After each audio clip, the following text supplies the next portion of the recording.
BT, je voudrais votre avis sur cette question. Miroslav Volf, un éminent théologien de Yale Divinity School ici, a publié un livre intitulé « Allah, la réponse chrétienne », où il argumente, disant que vous pouvez être à la fois 100% musulman et 100% chrétien, et soutient également que les chrétiens et musulmans adorent le même Dieu. Que répondez-vous à cela? Bien, vous savez, j'apprécie le professeur Volf. J'apprécie son travail, un homme très intelligent à bien des égards. Je ne connais pas son passé spirituel. Ma réaction crue est qu'il n'a probablement jamais été un musulman. S'il l'avait été, il aurait compris à quel point cette position est intenable.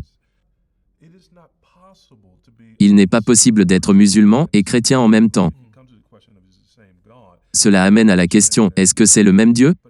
La réponse évidente est non. Et même dans les pratiques religieuses de cette religion, ce n'est pas possible.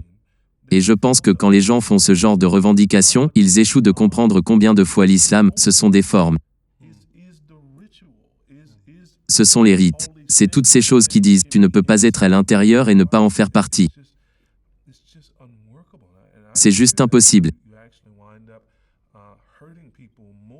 Et je crains que vous ne finissez par faire plus de mal aux gens dans cette façon que de les faire sortir de là. Pour ce qui concerne les persécutions, l'ostracisme et toutes ces choses. Parlons de la question si nous adorons le même Dieu.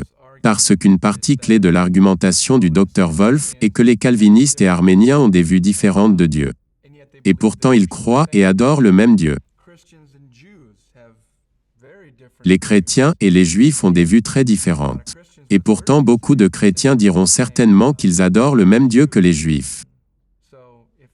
Donc s'ils comprennent qu'ils puissent avoir des différences et toujours adorer le même Dieu, alors quelle est la différence entre les chrétiens et les musulmans d'adorer le même Dieu? Il me semble que c'est une erreur de catégorie qui les différencie. La différence entre un chrétien calviniste et un chrétien arménien sur leur vue de Dieu. Ce n'est pas une différence au sujet de la nature de Dieu. Il pourrait y avoir une différence sur la façon dont Dieu fonctionne providentiellement, ou sur la façon dont sa souveraineté se manifeste dans le salut. C'est une différence sur le fonctionnement de Dieu et non sur la nature de Dieu. Si nous parlons des Juifs et des chrétiens, le chrétien soutiendrait au moins qu'une partie de ce que Dieu fait dans la progression de sa révélation est de se révéler lui-même de plus en plus.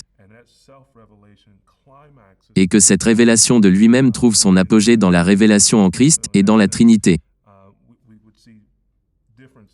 Donc dans ce sens, nous pourrions voir des différences basées sur l'endroit où vous vous situez dans le courant de sa révélation.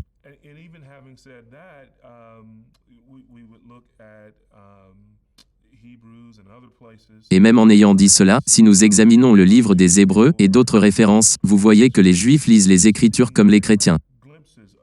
Et ont des aperçus que Dieu se révélera pleinement en Christ. Cela, ce sont des catégories différentes de discussion. Que de dire que Dieu est unique et n'a pas de partenaire. Et de dire en même temps que Dieu est unique et ne peut exister en trois personnes. Aucun musulman ne fera cette réclamation s'il est honnête. S'il est honnête, de dire que c'est le même Dieu, que tu peux croire aussi en la Trinité et à l'unicité de Dieu au même moment et de la même manière.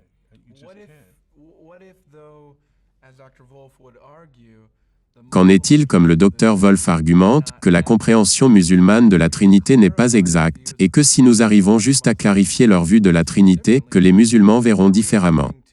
Qu'ils ne parleront pas de perversion de la doctrine chrétienne? Je pense que c'est partiellement vrai. Vous savez, dans mon expérience à la fois dans le monde musulman arabe et dans l'Occident. Même lorsque vous clarifiez les nombreuses idées fausses sur la Trinité, il est odieux pour l'islam que Dieu puisse exister en trois personnes. C'est ce que la plupart des musulmans vous diront, que c'est illogique. Et inévitablement ce que vous faites devant eux, c'est de commettre le blasphème le plus élevé, de faire des partenaires à Dieu. Et vous retournez à leur confession cardinale qu'il n'y a qu'un seul Dieu et que Dieu est unique. Et donc je ne pense pas qu'au niveau du concept, qu'il s'agisse simplement de malentendus. Nous parlons de conceptions inconciliables, de qui est Dieu. Et les musulmans sont très clairs. Ils n'acceptent pas que le Christ soit Dieu, le Fils de Dieu, Dieu le Fils.